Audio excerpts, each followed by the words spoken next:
सिलाई का काम करते हो लेकिन आपको टाइम नहीं मिलता कि आप अपने काम को कैसे कंप्लीट करें, कैसे मैनेज करें। तो आज बहुत सारे टॉपिक के साथ मैं आप सभी का एक न्यू वीडियो के साथ अपने यूट्यूब चैनल गीता लाइफस्टाइल पर आप सभी का वेलकम करती हूँ। सो फ्रेंड्स, सभी को प्यारी सी गुड मॉर्निंग के साथ राधे राधे। कैसे हैं आप सभी? तो फ्रेंड्स, स्टार्ट करते हैं आज के वीडियो। कुछ बहनें बोलती हैं या उनके कमेंट्स आते हैं कि बाहर की सिलाई के लिए टाइम कैसे निकालें, घर का काम ख़त्म ही नहीं होता है तो कैसे सिलाई करें। लोग फ्री में कपड़े सिलवाते हैं पर पैसे नहीं देते हैं, क्या करें। तो ये तरीके अपनाएं जो आज मैं आप सभी के साथ वीडियो में शेयर करने वाली हूँ। अगर आप इस तरीके को अपना करके सिलाई करते हैं तो सच बता रही हूँ, आपका एक भी पैसा मारा नहीं जाएगा और आपके पास इतना सारा टाइम होगा। हाँ, भले ही आप, ये मैं नहीं बोल रही हूँ कि आप एक ब्लाउज नहीं बना सकती हैं लेकिन और 10 बनाने लगेंगी, ऐसा तो बिल्कुल भी पॉसिबल नहीं है। लेकिन हाँ, थोड़ा बहुत कर सकती हैं आप। जितना करती हैं उससे 2 गुना ज़्यादा तो कर ही सकती हैं। तो मैं आज आप सभी के साथ वही वीडियो में शेयर करने वाली हूँ।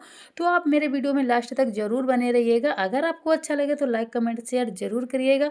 उसके बाद अगर आप मेरे चैनल पर न्यू हैं तो चैनल को सब्सक्राइब करना बिल्कुल ना भूलें। स्टार्ट करते हैं आज का वीडियो।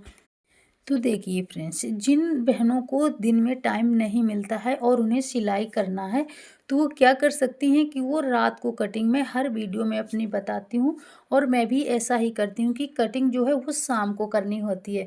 जब हम कटिंग शाम को कर लेते हैं, क्योंकि शाम को हमारे पास कोई डिस्टर्ब करने वाला हमें नहीं होता है और हम शांति से अपनी कटिंग और थोड़ा आसान भी हो जाती है, क्योंकि जब हम एकदम फ्रेश मूड में और शांति से कटिंग करते हैं तो हमारा ज़रा से भी कोई हमें कटिंग करने में प्रॉब्लम नहीं होती है, क्योंकि सब ठीक से कट जाता है। अगर हमें कोई उसी वक्त डिस्टर्ब करता है तो कभी कभी ऐसा भी हो जाता है कि जो कपड़ा हम काटते हैं वो गलत भी कट जाता है। तो आपको ऐसा बिल्कुल भी नहीं करना। अगर आपके पास टाइम नहीं है तो आप कटिंग रात के कर लीजिए, भले ही थोड़ा बहुत एक्स्ट्रा जगना पड़े। और मुझे लगता है कि अगर आप एक दो ब्लाउज की कटिंग करोगे तो ज़्यादा टाइम नहीं लगेगा। जब हम रात को कटिंग करके रखते हैं तो फिर सुबह में हमें स्टिचिंग करने में ज़्यादा टाइम नहीं लगता और हम इजीली स्टिचिंग कर सकते हैं। तो आप इस तरह से कर सकती हैं। जिनके पास टाइम नहीं है वो कटिंग रात को कर सकते हैं। जो उसमें सामान चाहिए होता है, धागा वगैरह और जो भी आप जैसा बना रही हैं, तो वो सारे सामान को आप शाम को ही एक जगह रख दीजिए।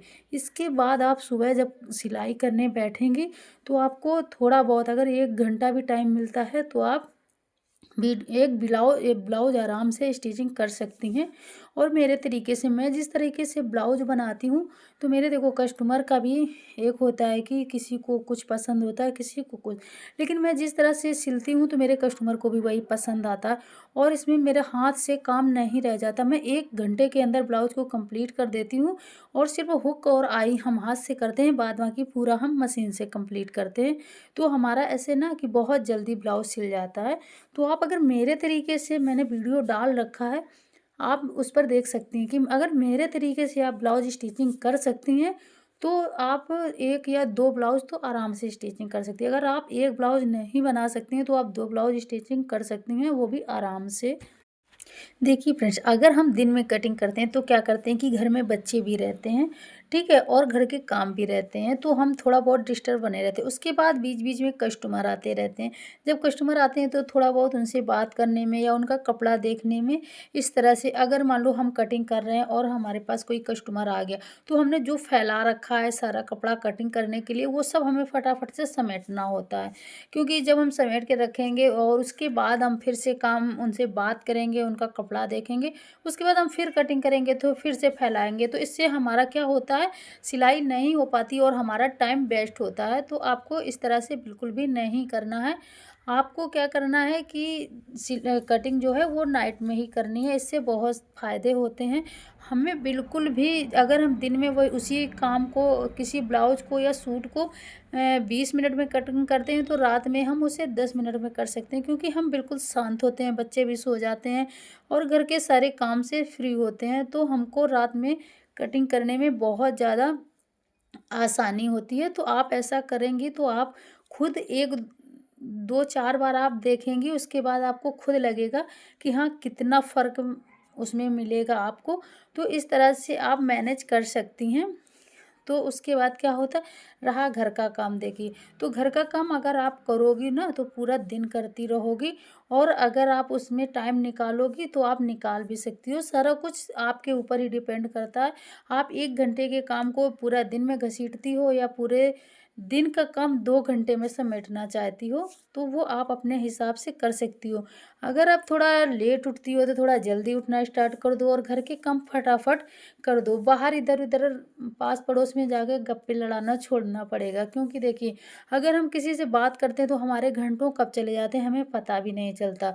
रील्स वगैरह से भी दूरी बनानी होती है, क्योंकि रील्स देखिए एक ऐसा है कि जहाँ पे हम सिर्फ सोचते हैं कि लाओ 1-2 रील देखेंगे, उसके बाद बंद कर देंगे, लेकिन हमारे घंटों कब चले जाते हैं हमें पता ही नहीं चलता है। तो ये सारी चीज़ें होती हैं। अगर हमें कुछ करना है अपने लिए, तो फिर हमें कुछ चीज़ों को छोड़ना पड़ेगा, अपने टाइम को मैनेज करना पड़ेगा। तो ये तो बहुत ही ज़रूरी है। अगर आप ये सब नहीं कर सकती तो देखिए ऐसा कुछ नहीं हो सकता है, लेकिन हमें करना है, क्योंकि हम अगर किसी काम को हम करने के लिए जब अपने आप को अंदर से तैयार करेंगे तभी हमारा कोई काम हो पाएगा। तो फ्रेंड्स, एक बहन का कमेंट आया था कि मैं अब सिलाई करती हूँ लेकिन अपने कस्टमर का कपड़ा जो है पूरा तरह से कंप्लीट नहीं कर पाती हूँ और उसका कपड़ा कभी टाइम से नहीं दे पाती हूँ। तो देखिए, अगर आप काम कर रहे हैं तो काम करने में आपको मन तो लगाना पड़ेगा। ज़बरदस्ती, हाँ, थोड़े बहुत दिन ये ज़बरदस्ती का भी काम चालू रहेगा कि हमारा मन नहीं है, फिर भी हमें काम करना है, लेकिन धीरे-धीरे जब हमें उस काम की हैबिट हो जाती है, फिर हमें प्रॉब्लम नहीं होती है कोई काम करने की, तो हम अपना काम फिर ईज़िली करने लगते हैं।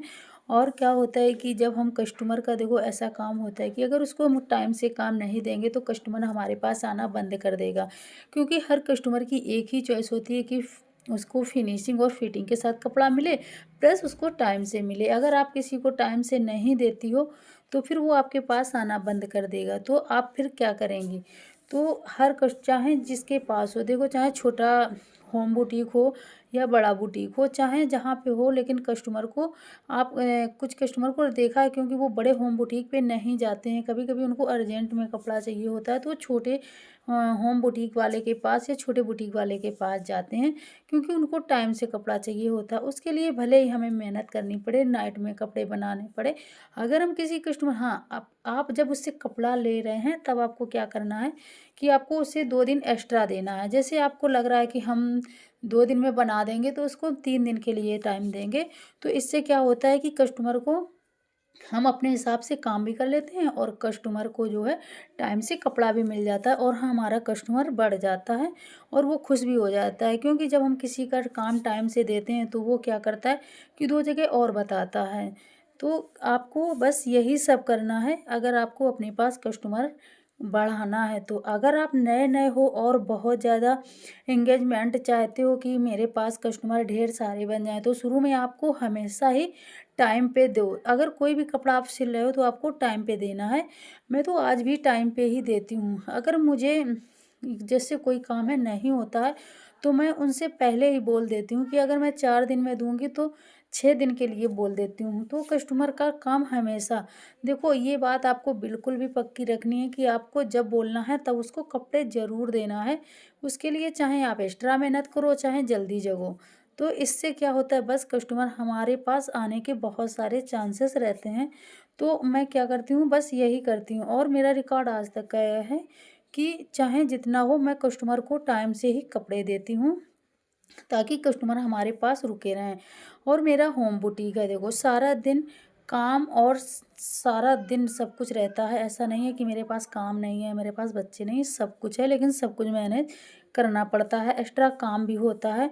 हो सकता है कि आपकी फैमिली ज़्यादा बड़ी हो, लेकिन मैं ये नहीं कह सकती हूँ, लेकिन क्या करना है कि आपको सुबह जो प्रॉपर खाना बना के रख दो, ऐसा नहीं है कि पूरे दिन बनाते रहो। आपको खाना वगैरह जो है एक बार ही बना के सुबह रख दो, उसके बाद थोड़ा बहुत तो चलता रहता है। और किसी के घर में कोई पूरा दिन खाना नहीं खाता है, बच्चे स्कूल चले जाते हैं, फिर इतना घर का काम 1 घंटे में निपट जाता है। तो आप इस तरह से कर सकती हैं और इतना ही काफ़ी होता है। रेगुलर करने से क्या होता है ना कि आपकी प्रैक्टिस बनी रहती है। जब आप रेगुलर सिलाई करती हैं तो आपकी प्रैक्टिस भी बनी रहती है, तो थोड़ा-थोड़ा डेली करना चाहिए। ये उनके लिए है जो बिल्कुल बिगिनर्स हैं। तो फ्रेंड्स, दूसरा पॉइंट कि लोग फ्री में कपड़े सिलवाते हैं पर पैसे नहीं देते हैं। ऐसा उन लोगों के साथ होता है कि जो कपड़े अच्छे से सिल नहीं पाते हैं। तो देखिए, सबसे पहले आपको क्या करना है कि आप अपने खुद के ही कपड़े सिलिए और अच्छे से। जब तक आप बिल्कुल अच्छे से कपड़े सिलना नहीं सीख जाते हैं तब तक दूसरे का काम मत लो। या तो आपको लेना है, जैसे उनकी लाओ थोड़ा थोड़ा, लेकिन उनके ज़्यादा महंगे कपड़े आपको नहीं लेना है, सस्ते वाले कपड़े लेना है, जैसे कॉटन का ब्लाउज या सस्ता है 100-200 रुपए का सूट हो, ऐसे कपड़े लेना है। नहीं तो आप अपने घर के कपड़ों पे ही अच्छे से फिनिशिंग लाइए। कस्टमर क्या करता है कि आपको पैसे क्यों नहीं देता है कि आपने किसी का ब्लाउज बनाया और उसकी पसंद का नहीं बना, तो वो फिर क्या करता है कि आनाकानी करने लगता है रुपए देने में, कि हमारे रुपए भी इतने जा रहे हैं और हमारा काम भी अच्छे से नहीं हुआ है। तो आपको स्टार्टिंग में क्या करना है कि आपको थोड़ा कम रेट लेना है। आप अपने आस-पास जो होम बुटीक हैं या बुटीक हैं, उनसे आप पता कर लीजिए, फिर उनसे आप कम रेट रखिए। देखिए, क्योंकि आपके अंदर कमी है। जब आप उस कमी को सही कर लेंगी, 1-2 महीने लगें, 15 दिन लगे, वो तो आप पर डिपेंड करता है कि आप कितना मेहनत कर रही हैं। तो उसके बाद आप अपना रेट बढ़ा सकती हैं धीरे-धीरे करके। लेकिन जब तक आपके अंदर कुछ कमी है तब तक आप ज़्यादा रेट नहीं ले सकती हैं, सस्ते में ही सिल सकती हैं, किसी का फ्री भी सिल सकती हैं। क्योंकि कोई भी कस्टमर आता है तो उसे अगर अच्छा कपड़ा काम मिलता है तो फिर उसे रुपए इतने नहीं अखरते हैं, लेकिन अगर किसी का काम ख़राब हो जाता है तो फिर उसे बहुत कष्ट होता है। हर कस्टमर की ये आदत होती है कि कोई-कोई भले ही ना करे, लेकिन ज़्यादातर कस्टमर यही चाहते हैं कि हमारा काम अच्छा हो। तो आप उस टाइम पे थोड़ा बहुत, जैसे मैंने स्क्रंची बनाना एक वीडियो में सिखाया था, तो आप सूट या ब्लाउज की अगर कपड़ा अच्छा है, आप अपने हिसाब से देख सकती हैं, तो स्क्रंची बना के उसको दे सकती हैं। या डोरी लगाने का चार्ज नहीं लेंगी, या फिर पॉकेट लगाने का चार्ज आप नहीं लेंगी।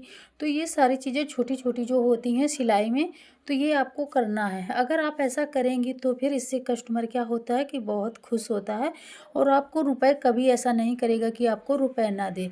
देखिए, स्टार्टिंग में थोड़ी मेहनत ज़्यादा पड़ती है, क्योंकि ये तो हर बिगनर्स का होता है। ऐसा नहीं है कि मैंने नहीं किया है, वो सारे लोग करते हैं। अगर नया बुटीक किसी का खुलेगा, भले ही बड़ा शोरूम हो, लेकिन वो स्टार्टिंग में अपना जो प्राइस है वो कम ही रखते हैं, क्योंकि उनको पता है कि अभी हमारा नया-नया है और हमको बिज़नेस को बहुत बड़ा बनाना है। इस तरह से आप भी कर सकती हैं कि आपका अगर होम बुटीक है और आपको बड़ा बनाना है, आपको हमेशा आगे तक ले जाना है, तो आपको भी देखो, स्टार्टिंग में मेहनत थोड़ी ज़्यादा करनी पड़ेगी और रेट में थोड़ा कम पैसा मिलेगा। तो ऐसा करना बहुत ही ज़रूरी होता है बिगिनर्स के लिए और छोटे होम बुटीक के लिए। तो आप ऐसा ज़रूर करिएगा। लेकिन जब आप उस थोड़े दिन करती रहेंगी कोई काम को, जैसे अस्तर में फॉल लगाना, जो भी आप काम करेंगी, तो थोड़ा-थोड़ा करेंगी, लेकिन उसमें काम तो ज़्यादा करेंगी, मेहनत भी आपको ज़्यादा लगेगी, लेकिन रेट थोड़ा आपको कम मिलेगा। लेकिन कोई बात नहीं, 1-2 महीने की बात होती है। उसके बाद जब हमारा काम अच्छा होता है, हम टाइम पे देते, तो हमारा कस्टमर जो है परमानेंटली बन जाता है। फिर वो कस्टमर हमारा कहीं नहीं जाता है, तो उसमें फिर हम 10-20 रुपए करके, 10-20 ऐसे करके धीरे-धीरे हम रेट को बढ़ा सकते हैं और हमारा कस्टमर आराम से दे देता है। लेकिन वहीं हम अगर किसी कस्टमर को काम उसका बिगड़ जाता है, कपड़ा ख़राब हो जाता है, तो फिर कस्टमर रुपए नहीं देता है। वो भी आज दे देंगे, कल दे देंगे, इस तरह से करता है। और ज़्यादातर आप क्या करिए कि अगर कस्टमर का कपड़ा बना रही हैं, तो आप अपने ही घर में उसको पहना के देख लीजिए, ताकि उसकी फिटिंग वगैरह जो है वो खुश हो जाए। और अगर थोड़ी बहुत कमी आती है तो आप उसको तुरंत ठीक कर दीजिए।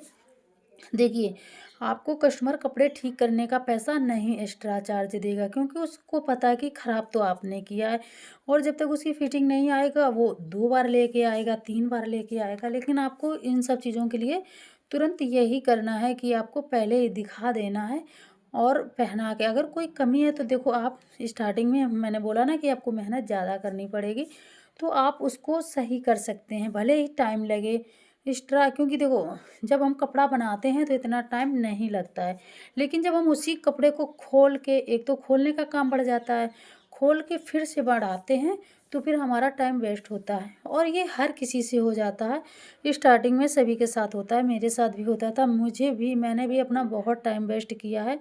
और आज भी अगर किसी कस्टमर का हो जाता है ऐसा, अभी मैं बताऊं कि मैंने एक सूट सिला है, एक नहीं 2 सूट सिले हैं। एक कस्टमर के हैं, जो वो सूट नाप के दे गए, मैंने सेम नाप का गरम सूट बनाया है, लेकिन मेरे से क्या गलती हो गई कि मैंने उसको 1 इंच ढीला नहीं बनाया और वो सूट कस्टमर को बहुत टाइट हो रहा है। अब वो काम क्योंकि मेरे से बिगड़ा है, तो उसका कस्टमर हमें चार्ज नहीं देगा, वो हमें खुद से ठीक करना पड़ेगा। अब उसमें हमें टाइम लगेगा, उसको हम खोलेंगे, फिर से सिलन करेंगे, तो ये सारी चीज़ें देखो जब होम बुटीक होता है तो ये सारी चीज़ें लगी रहती हैं और हमको करना पड़ता है। किसी किसी कस्टमर को डिज़ाइन बना दो, उसको कभी-कभी अपनी मर्ज़ी से बोल देता है कि बना दो, फिर उसको पसंद नहीं आती है। तो ये सारी चीज़ें आपको पहले से क्लियर कर लेनी है, ये गलती नहीं करनी है। आपको नाप और जो फिटिंग का है वो एकदम कपड़ा सही से लेना है, क्योंकि आपको जब नया-नया होता है, देखो जब कस्टमर बंध जाता है तो वो थोड़ा बहुत एडजस्ट कर लेता है कि चलो हमारे 10 ब्लाउज़ सूट अच्छे बने हैं, एक थोड़ा गड़बड़ हो गया तो हाँ ठीक है, हो गया कोई बात नहीं।